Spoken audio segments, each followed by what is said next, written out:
Ben Carson की mom Sonia सिर्फ 3rd class तक पढ़ी थी। जब वो 18 साल की थी तो उन्होंने एक 28 साल के लड़के से शादी कर ली जिसका नाम था रॉबर्ट कार्सन। इन दोनों के 2 बच्चे हुए। कुछ साल बाद सोनिया को पता चला कि उसके पति ने ऑलरेडी एक और शादी की हुई है और ये जानकर उन्होंने अपने पति को डिवोर्स दे दिया। सोनिया ने अपने बच्चों को पालने के लिए एक साथ 3 जॉब्स तक कर ली। इनमें से एक जॉब थी जिसमें वो अमीरों के घर में बर्तन मांजती थी। वहां पर उन्होंने नोटिस किया कि वो लोग अपने बच्चों को बहुत कम टीवी देखने को देते थे और बुक्स पढ़ने के लिए बहुत ज्यादा मोटिवेट करते थे। ये देख के जब वो अपने घर पहुंची तो उन्होंने देखा कि उनका एक बेटा स्कूल से रिपोर्ट कार्ड लेके आया है जिसमें बहुत बुरे मार्क्स थे। वो खुद तो नहीं पढ़ सकती थी, लेकिन उन्होंने अपने बच्चों को बोला कि आज से हम कोई टीवी नहीं देखेंगे और स्कूल के बाद तुम लाइब्रेरी जाओगे और हर हफ्ते 2 बुक्स पढ़ोगे और उन बुक्स को पढ़ने के बाद तुम मुझे हफ्ते के एंड में उसकी समरी सुनाओगे कि तुमने उसमें क्या पढ़ा।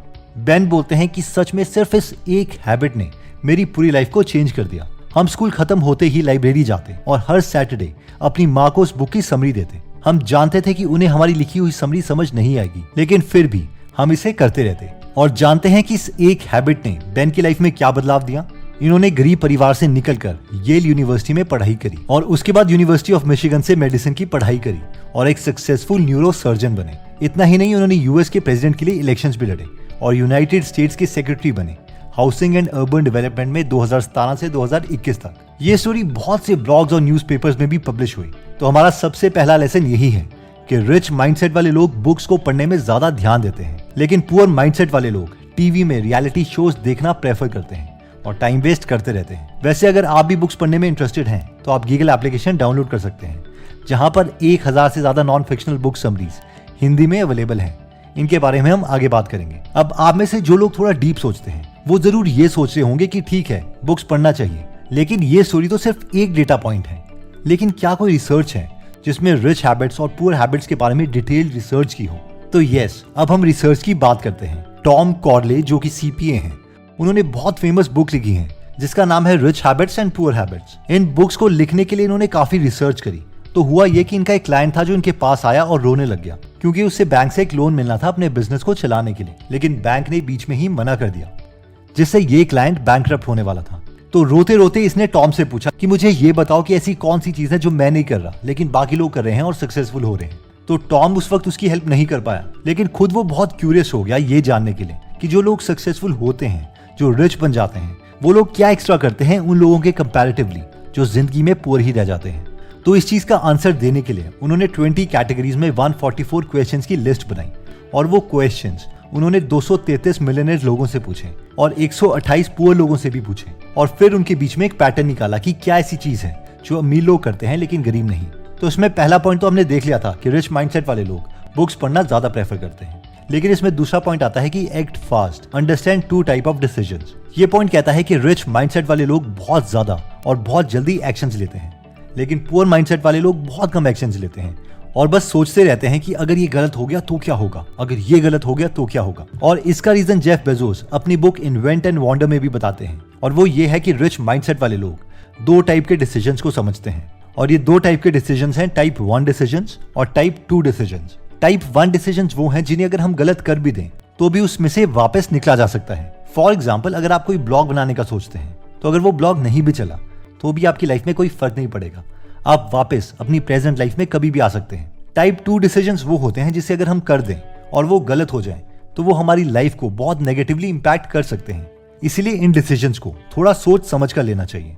फॉर एग्जाम्पल, अगर आपके घर में सिर्फ आप ही एक अर्निंग मेंबर है और आप वो जॉब छोड़कर बिजनेस करने का सोचते हैं और अगर वो बिजनेस फ्लॉप हो जाता है तो इसका इंपैक्ट आपके और आपके फैमिली की लाइफ में बहुत बुरा हो सकता है। इसलिए इस डिसीजंस में आपको जॉब के साथ साथ side by side business start करना चाहिए क्योंकि ये आपके लिए टाइप 1 डिसीजन नहीं, टाइप 2 डिसीजन है। अगर इसका एग्जांपल हम जेफ बेजोस की लाइफ में देखें तो अमेज़न इसी तरीके से डिसीजन लेती है। वो कभी भी अपने मेन बिजनेस amazon.com से छेड़खानी नहीं करते क्योंकि ये टाइप 2 डिसीजन होगा, लेकिन वो बाकी नए बिजनेसेस को ट्राई करते रहते हैं और उसमें बिलियंस ऑफ डॉलर इन्वेस्ट करते रहते हैं क्योंकि ये टाइप 1 डिसीजन है।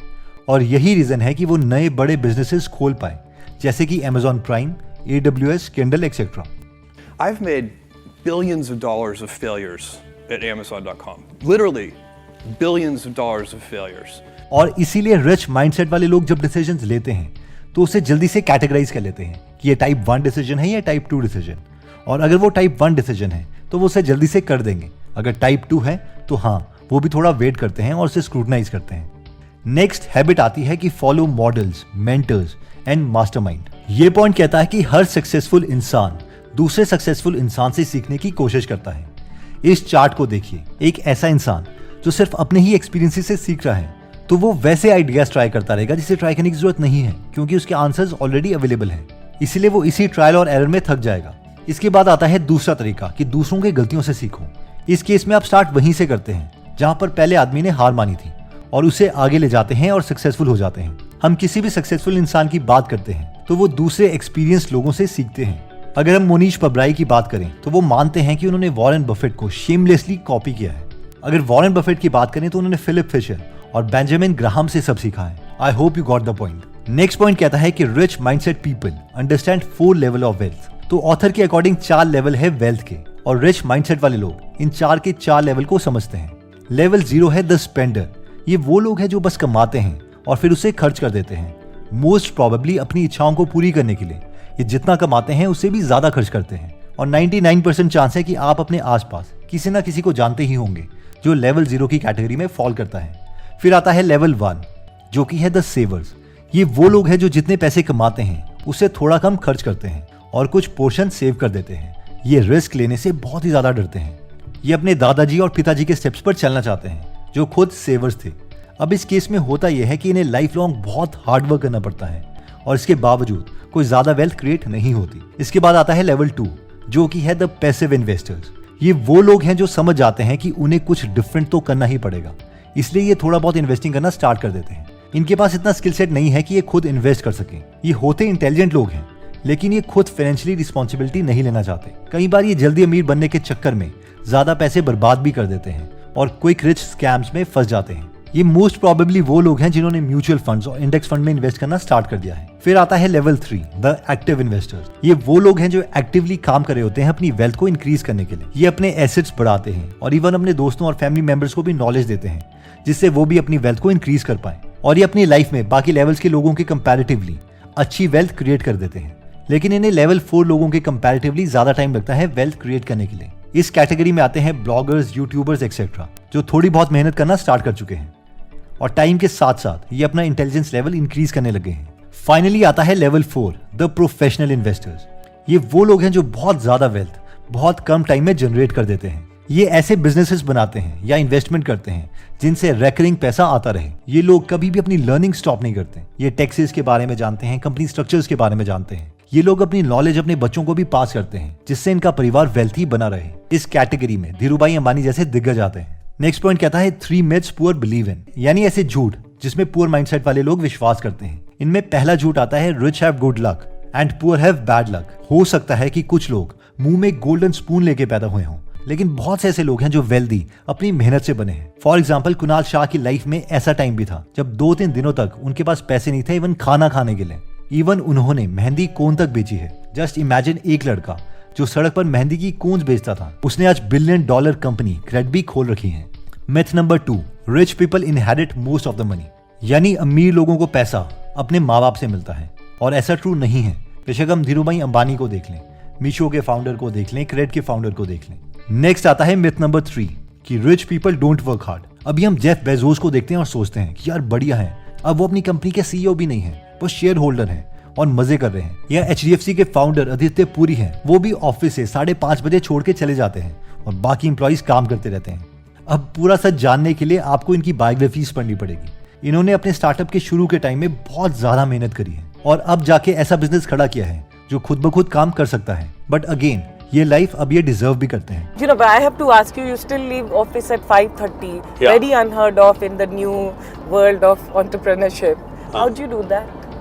If you know what you have to do, I don't know what to do till 5:30. I'm staying in 5:30 to maintain office decorum. मैं तो 4 बजे चले जाऊँ, फिर सब बोलेंगे। तो दोस्तों इस वीडियो में हमने रिच माइंडसेट और पुअर माइंडसेट की बात करी, जिसमें सबसे पहला पॉइंट था कि rich mindset people read books, जिसमें हमने देखा था कि सिर्फ एक हैबिट ने बेन कार्सन जैसे गरीब लड़के को बहुत सक्सेसफुल बना दिया। तो अगर आप भी इस हैबिट में इन्वेस्ट करना चाहते हैं और 1000 से ज्यादा बुक समरीज हिंदी में सुनना या पढ़ना चाहते हैं तो आप गीगल एप्लीकेशन डाउनलोड कर सकते हैं, और अगर चाहें तो इसकी सब्सक्रिप्शन भी ले सकते हैं। आज के दिन 1 ईयर सब्सक्रिप्शन में 448 रुपीज का डिस्काउंट अवेलेबल है। यानी 1 ईयर प्लान 1247 रुपीज की जगह 799 रुपीज का है, यानी एक शू के प्राइस से भी कम, 2 रुपीज पर डे। अगर आप अपने को बाकियों से पीछे नहीं रखना चाहते तो इस एप्लीकेशन का लिंक हम डिस्क्रिप्शन और फर्स्ट कमेंट में दे देंगे। इसके बाद हमने देखा था 2 टाइप ऑफ डिसीजंस, जिसमें था टाइप 1 डिसीजन और टाइप 2 डिसीजन। टाइप 1 डिसीजन वो है कि अगर गलत भी हो जाए तो भी आप वापस अपनी लाइफ में आ सकते हो और इससे आपकी लाइफ में कोई इंपैक्ट नहीं होगा। इन टाइप के डिसीजंस को हमें जल्दी ले लेना चाहिए। फिर आता है टाइप 2 डिसीजंस। ये वो डिसीजंस है कि अगर गलत हो जाए तो इसका हमारी लाइफ में काफी नेगेटिव इंपैक्ट हो सकता है। इन डिसीजंस को हमें थोड़ा सोच समझ के लेना चाहिए। नेक्स्ट पॉइंट था फॉलो मॉडल्स, जिसमें हमने डिस्कस किया था कि सब कुछ अपने ही एक्सपीरियंस से सीखना नहीं चाहिए, बल्कि औरों की एक्सपीरियंस से भी सीखो ताकि हम कुछ अपनी गलतियों के साल बचा सकें। नेक्स्ट था 4 लेवल ऑफ वेल्थ, जिसमें सबसे पहला था स्पेंडर्स। ये वो लोग हैं जो सिर्फ खर्चते रहते हैं और कुछ सेव नहीं करते। नेक्स्ट था लेवल 1 जो कि था सेवर्स। ये वो लोग हैं जो रिस्क लेने से डरते हैं। फिर था लेवल 2 यानी पैसिव इन्वेस्टर्स। ये वो लोग हैं जो थोड़ा बहुत इन्वेस्ट करना स्टार्ट कर देते हैं। फिर था एक्टिव इन्वेस्टर्स जो खुद को और अपनी फैमिली को फाइनेंशियली एजुकेट करते हैं और बाकी लेवल्स के कंपैरेटिवली अच्छा परफॉर्म करते हैं। और फिर था लेवल 4। इसमें वो दिग्गज हैं जो बहुत ही कम टाइम में बहुत ज्यादा वेल्थ क्रिएट कर देते हैं। इसके बाद हमने 3 मिथ्स की बात करी थी जो पुअर माइंडसेट वाले लोग सोचते हैं कि सच है, जिसमें मिथ 1 था कि रिच लोग लकी होते हैं, जबकि ऐसा नहीं है। मैक्सिमम केसेस में उन्होंने भी अपना दुख झेला है। फिर मिथ 2 था कि अमीर लोग पैसे इनहेरिट करते हैं, लेकिन वर्ल्ड के maximum millionaires self made millionaires हैं। और थर्ड मिथ था कि अमीर लोग काम नहीं करते, लेकिन अपने टाइम में उन्होंने बहुत मेहनत की है। दोस्तों, अगर आपको लगता है कि ये वीडियो आपके किसी फ्रेंड या फैमिली मेंबर के काम आ सकती है तो ये वीडियो आप उनके साथ जरूर शेयर करें। एनीवेज दोस्तों, अगर आप ऐसी नॉलेजेबल वीडियोस मिस नहीं करना चाहते तो सब्सक्राइब करने के बाद बेल का बटन दबाना मत भूलिएगा। आप कमेंट करके ये भी बता सकते हैं कि आप नेक्स्ट वीडियो किस टॉपिक पर चाहते हैं। जल्दी हम आपसे दोबारा मिलेंगे। जय हिंद।